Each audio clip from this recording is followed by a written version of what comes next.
దురద and acidity pregnancy టైంలో ఎందుకు వస్తుంది? ఏం చెయ్యాలి? సో, దీని అవగాహన ఇవ్వదలుచుకున్నాను. చాలా మంది ప్రెగ్నెంట్ వుమెన్ ఒక 5, 6 నెలలు రాగానే బాగా దురద పెడుతుంది మేడం, ఏం చేయాలి? దురద వస్తోంది, ఏం చేయాలి? ఎందుకు అవుతోంది? దీనికి అలర్జీ మెడిసిన్స్ తీసుకోవాలా?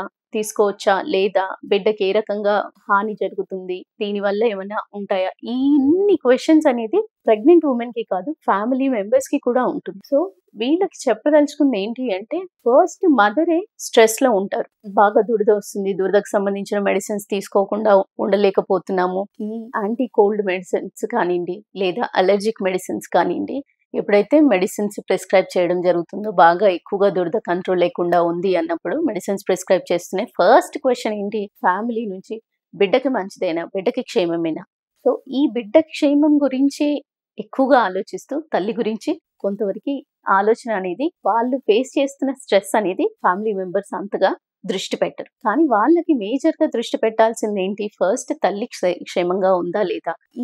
ఏ రకమైన సమస్యలున్నా ఫస్ట్ తల్లి హ్యాపీగా ఉన్నప్పుడే, తల్లి స్ట్రెస్ ఫ్రీగా ఉన్నప్పుడే బిడ్డ అంటూ ఎదగడం జరుగుతుంది. తల్లి గురించి తల్లి బాధపడుతున్నా కూడా మంచిది కాదు, మందులు క్షేమం కాదు అని చెప్పి చాలా మంది మెడిసిన్స్ వద్దు అని చెప్పి తను బాధపడుతున్నా కొంచెం నిర్లక్ష్యంగా, అంటే నిర్లక్ష్యం ఇన్ ద సెన్స్ వాళ్ళేంటి కోకోనట్ ఆయిల్ రబ్ చేయడము, ఏదైనా కెమికల్ పైన ఆయింట్మెంట్స్ కానీ పెట్టడము, లేదా దురద అనేది ప్రెగ్నెన్సీ టైంలో నార్మలే ఉంటుంది, మందులు వేసుకోవడం అవసరం లేదు, ఈ రకమైన ఆలోచనతో కొంతమంది ఉంటారు. కానీ అదెప్పుడు కూడా క్షేమం కాదండి. తల్లిని ఫస్ట్ హెల్తీగా, మెంటల్లీ పీస్‌గా, సైకలాజికల్‌గా కూడా డిస్టర్బ్ అవ్వకుండా వాళ్ళకి మోరల్ కౌన్సిలింగ్ ఇస్తూ, అంటే మాటి మాటికి వాళ్ళకి ఏంటి కాన్ఫిడెన్స్ లెవెల్స్ అనేది తగ్గిపోతాయి. వాళ్ళకు కూడా లోపల ఇన్నర్ ఫీలింగ్ అనేది ఉంటుంది. బిడ్డకి ఏమైనా అవుతుందా? మందులు తీసుకున్నా తీసుకోకపోయినా ఈ దురద వల్ల బిడ్డకి ఏమైనా వెళ్తుందా అని ఆల్రెడీ వాళ్ళు కొంచెం సైకలాజికల్లీ డిస్టర్బ్డ్ ఉంటారు. ఆ టైంలో మనం ఇవ్వవలసింది బిడ్డ సెకండరీగా ఉంచి